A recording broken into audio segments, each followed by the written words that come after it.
Hello there, hi there, hello, hi, I'm Clifford Bates, and welcome once again to reading Machiavelli's Discourses. Today we're we're still in Book 2 of the Discourses, looking today at Chapter 28.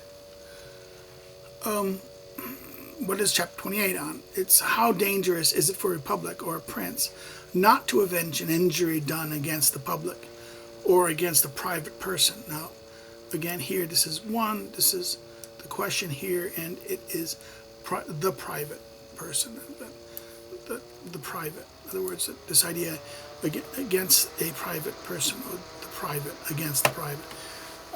This idea that you're going to hurt an injury against the public or a private person. Right? What indignation makes men do is easily known from what happened to the Romans when they sent 3 Fabii as spokesmen to the French, the Gauls, who had come to assault Tuscany and Chaikusa, said in particular,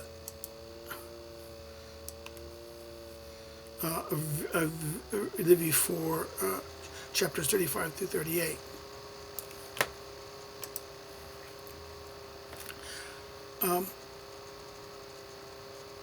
And what is it they said in particular?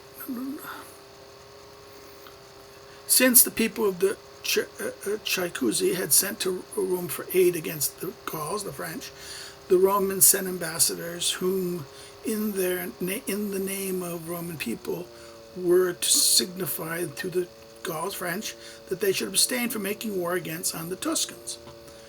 When the French and the Tuscans, the Gauls and the Tuscans, came to fight, these spokesmen, being on the spot and more capable of doing than saying, put themselves among the first to combat against the former.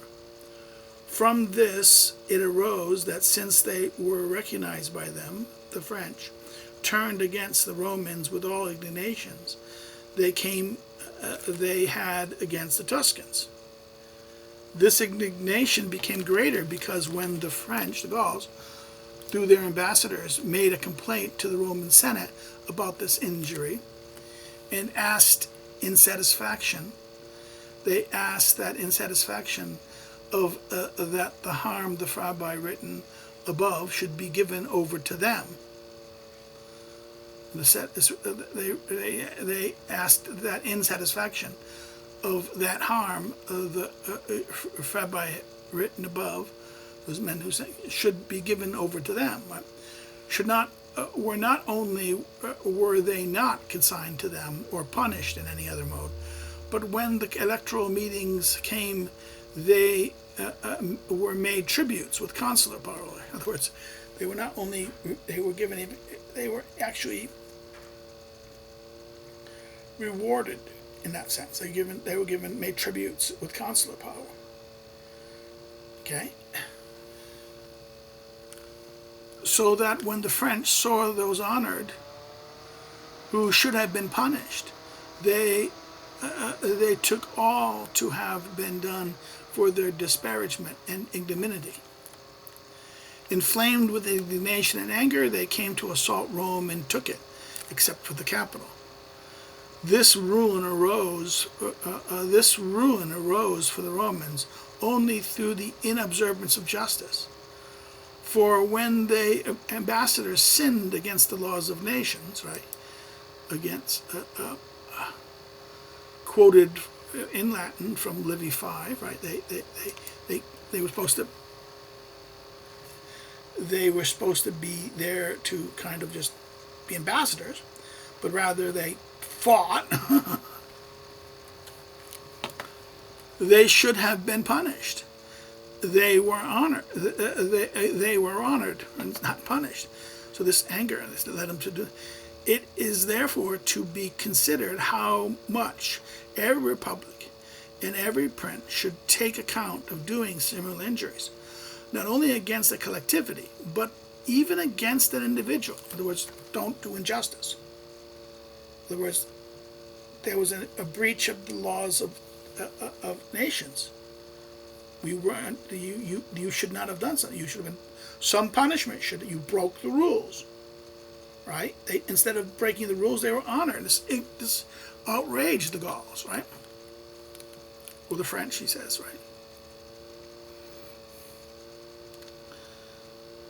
So it should, and they should take this into account, not only collectivity, but against private. For if a man is greatly offended, either by the public or by a private person, again, here it is the private, literally the private, or the private, and is not avenged according to his satisfaction. If he lives in a republic, he will seek revenge himself, even if with its ruin. And if he lives under a prince, and he has any generosity, in himself, he is never quiet until he avenges himself against him, even if he sees evil for himself in that. In other words, he will seek vengeance and evil for that. If he has any generosity in himself, he is never quiet until he avenges himself against him, the prince. So therefore, in other words, if he lives in a republic, he seeks to avenge himself, even if with it's the republic's ruin. And if he lives under a prince, and if has any generosity in himself, he's never going to be quiet. Never is quiet until he avenges himself. Even if he sees evil, he sees evil for himself in doing this. So now we turn to second paragraph, in that sense, second section. To verify this, there is no example more beautiful and more true than that of Philip, king of Macedon, father of Alexander. He had in his court Panusa, a beautiful and noble youth, with whom Altus, one of the first men near Philip, was in love, right? This guy, friend of Philip, was in love with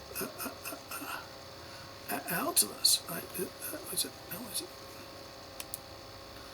the Panusus, that, with whom Altus, this is one of Philip's best men, was in love with him, having often sought to get him to consent to him.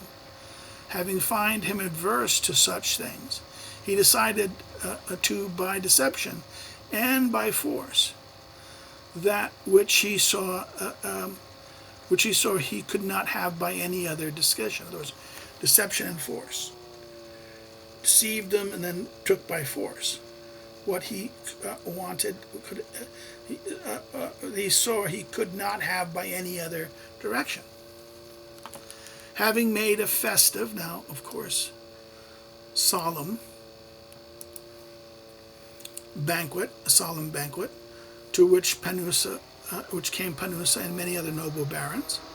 After everyone was full of food and wine, he had Panusa taken and brought bound, and not only vented his own lust by force, but also for the greater ignominy had him reproached in a similar mode by many of the others.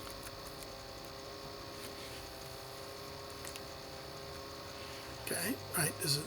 Panusa complained of his injury often to Philip, who, after holding him for a time in hope that he would be avenged, not only did not avenge him, but elevated Antyllus to the government of a province in Greece. Whereupon Parunasea,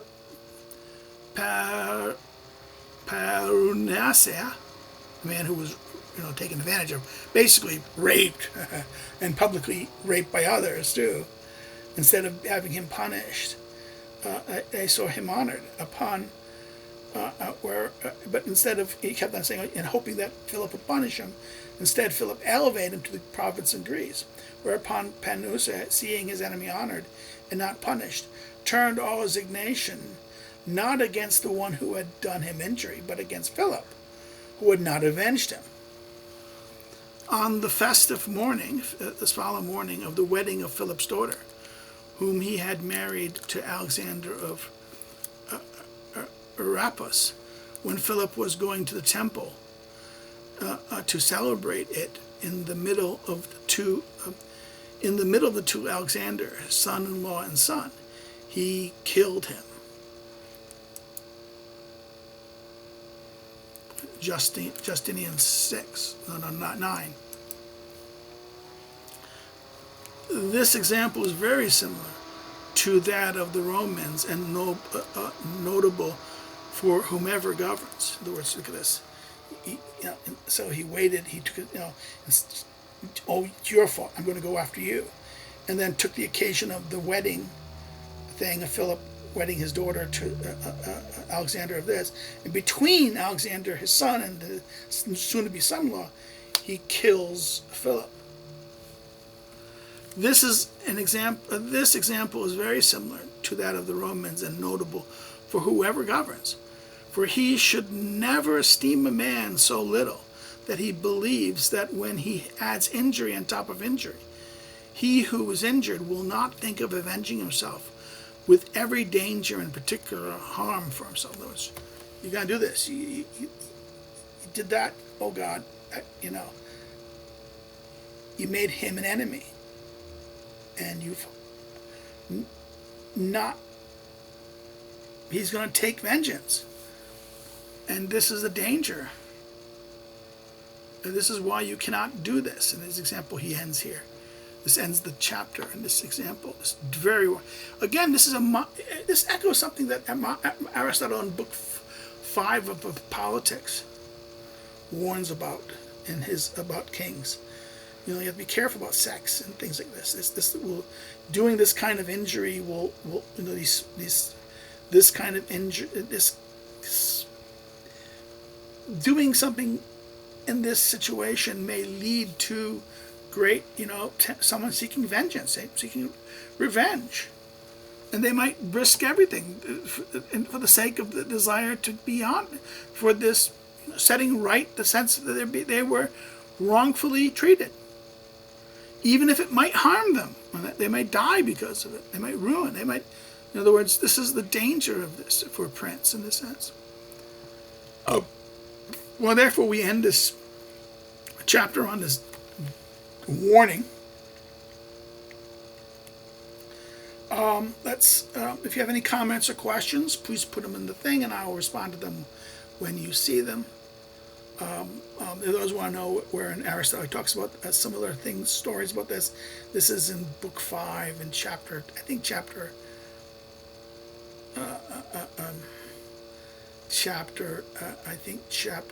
10, if not 10, then 11 of Book 5.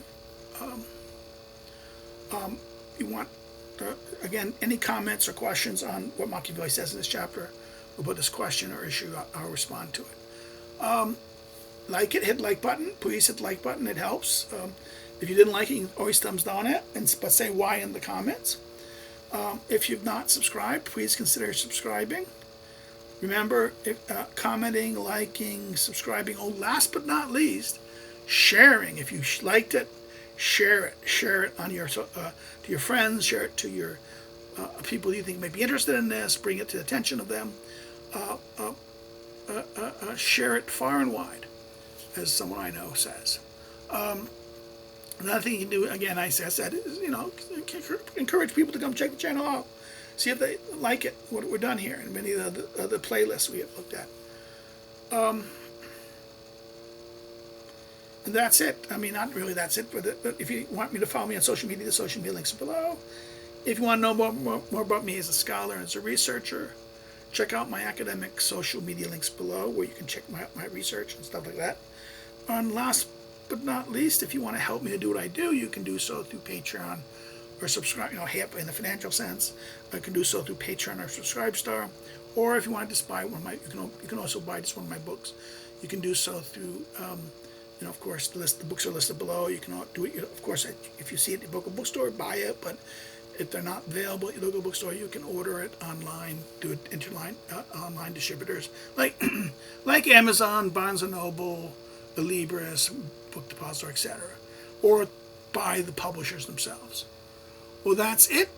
We'll look at the next chapter and see you again. Take care. Bye-bye.